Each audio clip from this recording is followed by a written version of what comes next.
Hasta hace pocos minutos estuvimos explicando qué es una relación y qué es una función. Esas son las dos definiciones que les pido como tarea. Ya, ahora, como acá les nombré qué tipos existían y que existían como unas subdivisiones, les voy a explicar qué significan esas subdivisiones. Las pueden tomar como ejemplo para sus definiciones. Y para que no queden pendientes y queden con la duda, porque yo sé que están impacientes por saber qué es esto. Ya. Dice, función inyectiva. Acá dice que existe una función si f es una relación, ¿ya?, entre A y B, y que en este caso cumple ciertas condiciones que es 1 a 1, entonces se llamaría esa relación se llamaría función, es inyectiva si se cumple alguna, fíjese, dice alguna, no necesariamente, bueno, alguna puede ser la primera, pero no la segunda, ¿no? Y ahí se cumple alguna. Puede ser la segunda y no la primera, ahí se cumple alguna. O se pueden cumplir las dos, ¿no? Ya, fíjense bien. Dice, para todo significa esa al revés. Para todo x1, coma, para todo x2. Quiere decir que yo voy a reemplazar en mi fórmula dos números, un x1 y un x2. Si ese x1 que yo escogí es distinto a ese x2, implicaría de que yo al reemplazar mi x1 en la primera fórmula, o sea, el reemplazar mi x1 en la función, ¿ya? Y después reemplazar mi segundo número en la función, si ellos son distintos, hablo de una función inyectiva. Vuelvo a explicar. Tengo un número, puede ser el 2. Tengo otro número, puede ser el 3. Ya. ¿X1 distinto a X2? Sí. El 2 distinto que el 3. Ya.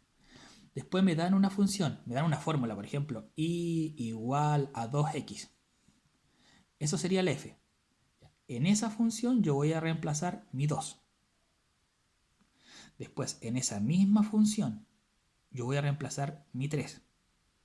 Si eso me da distinto, quiere decir que es inyectiva. Ya. Si lo que a mí me dieron como función cumple esta condición, ya yo digo que es inyectiva, porque decía que tenía que cumplir alguna de las dos. Vamos a la segunda condición para poder comprenderla. Dice, tengo un x1, o sea, tengo un número. Ya volvemos al 2. Tengo otro número, el 3. Ya. ¿Qué debe cumplir? Dice, si yo reemplazo en la función, por ejemplo, mi función era 2x, yo tenía que reemplazar esos números 2 y ese número 3 en la x. Tengo 2x. Yo reemplazo en la función mi primer número, el 2. Y después yo reemplazo en la función el 3. ¿Ya? Si me da igual, eso implica de que x1 y x2 eran iguales. Es como obvio, ¿no? Si estoy reemplazando en la misma, ¿ya?, tendrían que ser los mismos números nomás, ¿no? Entonces, si no puede ser que yo reemplace dos distintos y me da igual, ¿no? Es como lo mismo de arriba, pero dicho de otra manera. Entonces, cuando cumple una de las dos condiciones, no importa cómo sea, si cumple lo que está acá, lo que le acabo de decir, quiere decir que eso es inyectivo. Bien, bueno, acá abajo aparece un ejemplo. Acá tenemos otro ejemplo, miren. Dice, función inyectiva. Ejemplo. En el establecimiento de la universidad de los profesores tienen un lugar específico para cada estacionamiento y su carro. Ya dice carro de color rojo, tiene su lugar rojo. ¿Se fijan? Bueno, si ustedes se fijan, ya acá usted puede identificar si eso no es una relación. Para cada elemento del primer conjunto debe existir un elemento en el segundo. Dice, en el estacionamiento de la universidad los profesores tienen un lugar específico para estacionar su carro. Dice, una función es una función porque a cada carro le corresponde un solo lugar de estacionamiento. No era como recién que tenía un hijo, tenía dos papás. ¿Ya? Elemento del estacionamiento. A cada elemento del dominio le corresponde un solo elemento del contradominio. Se evitan relaciones como las mostradas acá abajo. Si usted se fija acá abajo, este auto de color rojo no tiene dos estacionamientos. Recuerde que esa era una condición para que fuese función. O sea, estábamos hablando de que una relación podía ser función. Ahora, no todas las funciones pueden ser inyectivas. Deben cumplir la condición que vimos en la presentación anterior. Y una de esas condiciones es lo que estamos hablando acá abajo.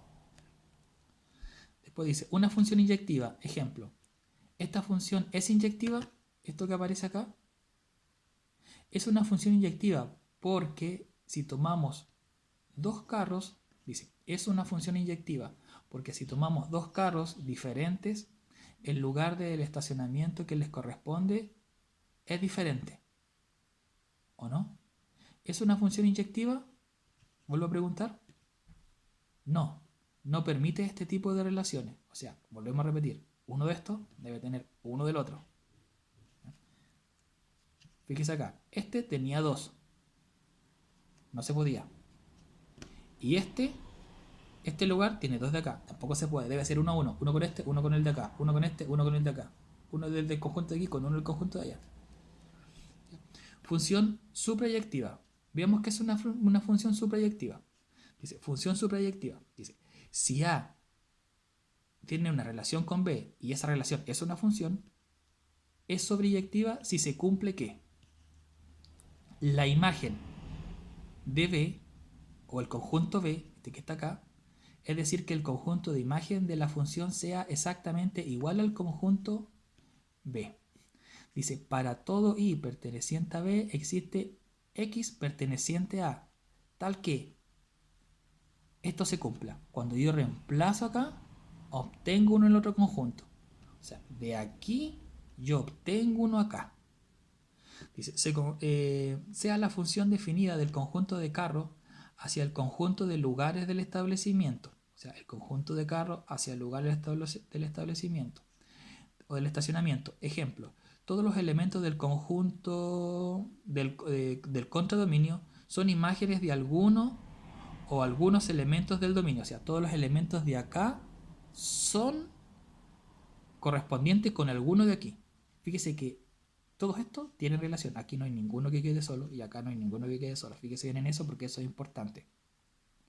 Ya. ¿Esta función es inyectiva? No, porque contradice lo que hablamos recién. Porque no tiene eso que hablábamos recién de que uno con uno. Acá hay uno repetido. Este con este que está acá.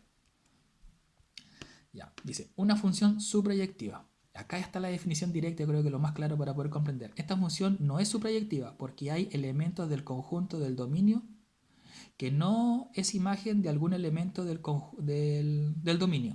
O sea, este es el conjunto de llegada. O sea, estos están relacionados con ellos que están acá.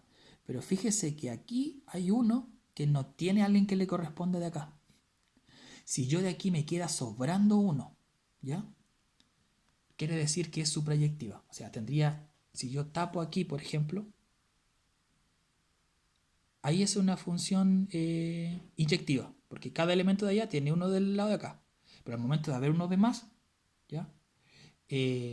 Pasa a tener este problema. Pasa a no ser suprayectiva. Ya. Función biyectiva. Para que sea función biyectiva debe cumplir las dos condiciones. Miren, dice, si A y B es función, ya sabemos que función, es biyectiva, si es biyectiva, y al mismo tiempo si es suprayectiva. O sea, para que sea biyectiva debe ser inyectiva y suprayectiva, cumplir las dos condiciones. Ya, entonces, la primera condición para ser inyectiva era de que cada elemento de acá le correspondiese a un elemento de aquí. Bien.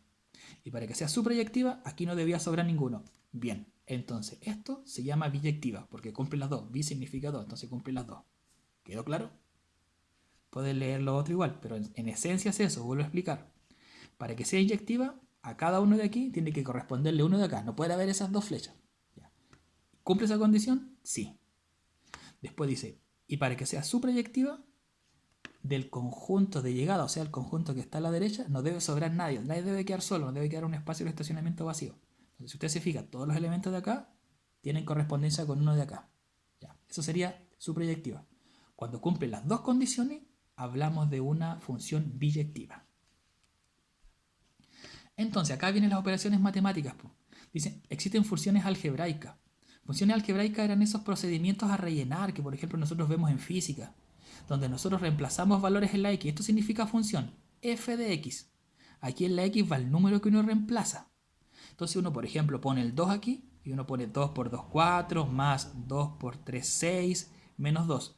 Hace la operación matemática y ese sería mi i. El resultado, todo esto junto sería mi i. Entonces yo tendría el 2, que es el número que reemplacé, coma el resultado que me va a dar acá. ¿Ya? En esa operación matemática, esto sería la función, porque es lo que me está relacionando el primer número que yo reemplacé con el segundo número que fue el que me salió. Entonces tenemos distintos tipos de funciones. Generalmente las funciones son representaciones de la realidad. Por ejemplo, se toman datos y esos datos después se observan y se saca como una generalidad. Así como en la gráfica que yo les pedí para el coronavirus, esa generalidad es la función. Por eso que se llamaba función exponencial. Po. Entonces va a depender de los números que a mí me entreguen, qué función yo voy a buscar, voy a construir para que me dé eso. Po.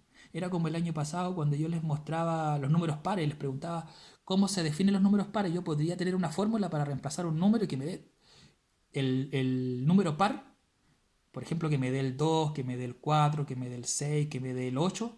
Sí, pues 2 por el número que yo necesite. Por ejemplo, si yo quiero el primer número par, yo pondría 2 por 1 y me daría el primer número par, que es el 2. Pues. Si yo quiero el segundo número par, yo pondría 2 por 2, que sería segundo, me daría el 4. Si yo quiero el tercer número par, yo multiplicaría 3 por 2. Pues. Si se fijan, sería 2 por x y x representaría qué orden yo quiero de número par. Entonces, eso es una función. Y acá existen distintas funciones algebraicas. Después tenemos funciones algebraicas y funciones irracionales. Ya las funciones irracionales son un poco más complicadas. Una función irracional que diga tiene ciertas complicaciones y ciertas condiciones. Recuerde recién que para que sea función debe respetar ciertas condiciones. Entonces, cuando yo hago una función exponencial, debo señalar qué condiciones debe cumplir. Nosotros estudiamos el año pasado lo que es una raíz cuadrada, por ejemplo. Cuando las raíces son de índice par, en este caso 2, 4, 6, recuerde que cuando yo reemplazo un valor abajo, en el subradical, la parte que está acá abajo, debo tener cuidado porque si yo reemplazo el menos 2 o reemplazo el 2 aquí, esto me va a dar 4 igual. ¿Se entiende? Por lo tanto, voy a poder reemplazar 2. Y si yo reemplazo 2 y lo grafico en ese diagrama de Venn, al graficar en el diagrama de Venn, me van a dar para un número dos valores distintos. ¿Ya? Luego, tenemos distintas funciones de representaciones. Por ejemplo, una función exponencial es cuando uno tiene en el exponente la x. Una función logarítmica es cuando uno tiene que sacar el logaritmo de una x. Y así reciben nombres, fíjense bien. ¿Ya? Logarítmica es esto que está acá. Quiere decir que la representación, por ejemplo, del coronavirus lo voy a poder representar con esta función. Una función exponencial quiere decir que yo voy a poder representar por este formato algebraico el transcurso de la gráfica.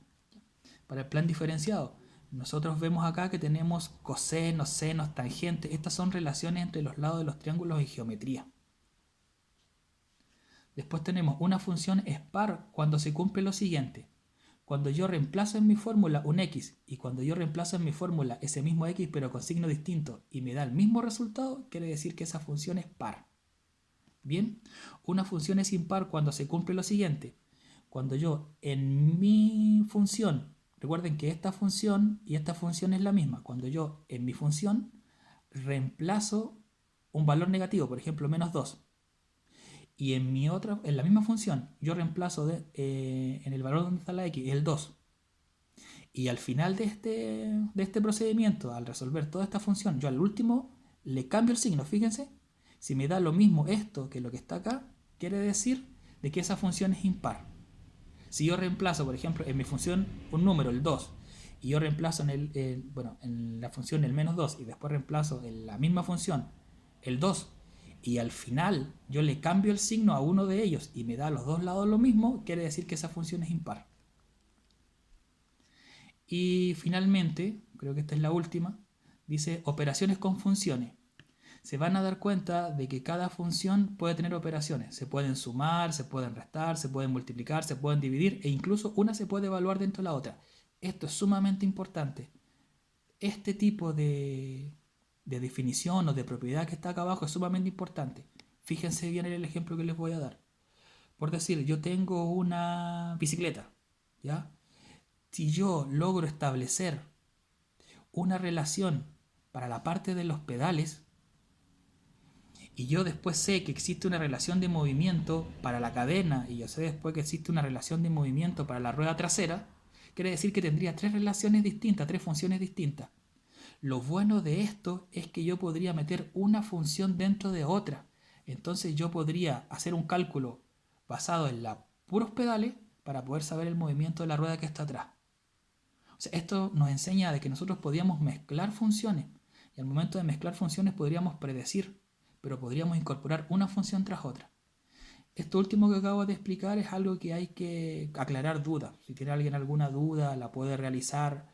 En el fondo, cuando uno suma funciones, es sumar letras, es como lo que practicamos en álgebra. Para eso servía la práctica en álgebra de saber sacar términos semejantes, saber multiplicar, sumar y hacer las operaciones básicas con letras. Esa es la última. Espero que les sirva. Un saludo y un abrazo grande a todos y estoy abierto a sus preguntas.